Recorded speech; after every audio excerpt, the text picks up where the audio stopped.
नमो नमः। ज्योतिष वेद पुराण के अनूठे प्रयोग। इस कार्यक्रम में आज हम आपके लिए लेकर आए हैं प्रदोष स्तोत्रम। प्रदोष स्तोत्रम शिव आराधना का एक अनुपम और दिव्य स्तोत्र है। जब कभी भी आप प्रदोष व्रत करें अथवा तो प्रदोष काल में भगवान शिव की पूजा करें तो इस स्तोत्र का अवश्य रूप से पाठ करना चाहिए, क्योंकि इसके पाठ करने से आपकी शिव आराधना पूर्ण हो जाती है। आपके द्वारा किया गया प्रदोष का व्रत पूर्णता को प्राप्त होता है। इसके फलादेश में लिखा है, इसके पाठ करने से शरीर में यदि कोई रोग है तो उसका समूल नाश होता है, शत्रुओं की बुद्धि का नाश होता है, अर्थात आपके शत्रु समाप्त हो जाते हैं अथवा तो वो मित्र बन जाते हैं। इसके साथ ही दरिद्रता का नाश करता है। आप घोर गरीबी में हैं, आप इसका नित्य पाठ कीजिए अथवा पाठ को सुनिए तो निश्चित ही शिव कृपा से आपकी दरिद्रता दूर हो जाएगी और विद्या, श्री, लक्ष्मी, कीर्ति ऐसे अनेक प्रकार के आपकी समस्त मनोकामनाओं को पूर्ण करने में ये स्तोत्र समर्थ है। तो जब कभी भी आप प्रदोष का व्रत करें अथवा प्रदोष काल में भगवान शिव की आराधना करें, उपासना करें, तो इस स्तोत्र का पाठ करके अपनी आराधना उपासना को पूर्ण कीजिए और शिव कृपा का परम अनुभव कीजिए। अथ प्रदोष स्तोत्रम।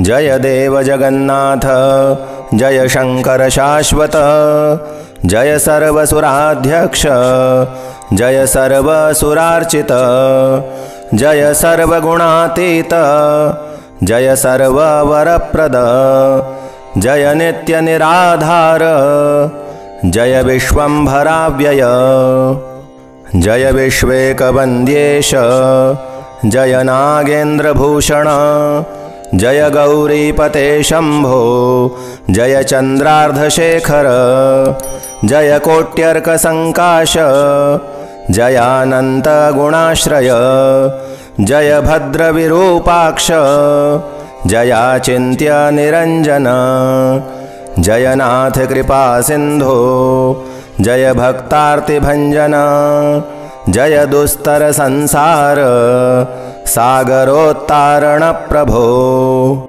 प्रसीद मे महादेव संसारार्तस्य खिद्यतः, सर्वपापक्षयं कृत्वा रक्ष मां परमेश्वर।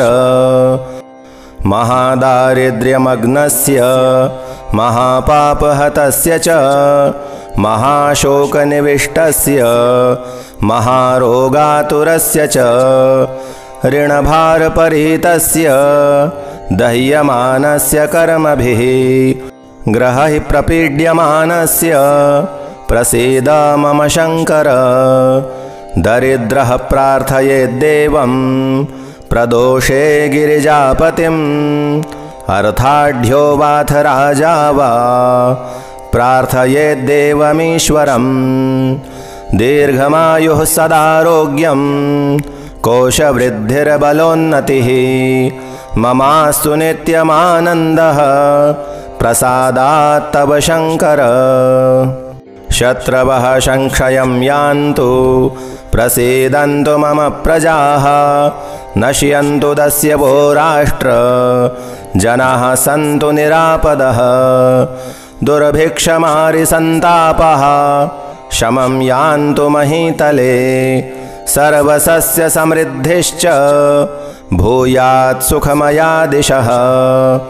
एवमाराधयेद्देवं पूजान्ते गिरिजापतिं, ब्राह्मणान् भोजयेत् पश्चात् दक्षिणाभिश्च पूजयेत्। सर्वपापक्षयकरी सर्वरोगनिवारणी, शिवपूजा मया ख्याता सर्वाभीष्टफलप्रदा। इति प्रदोषस्तोत्रं सम्पूर्णम्। शिवार्पणमस्तु।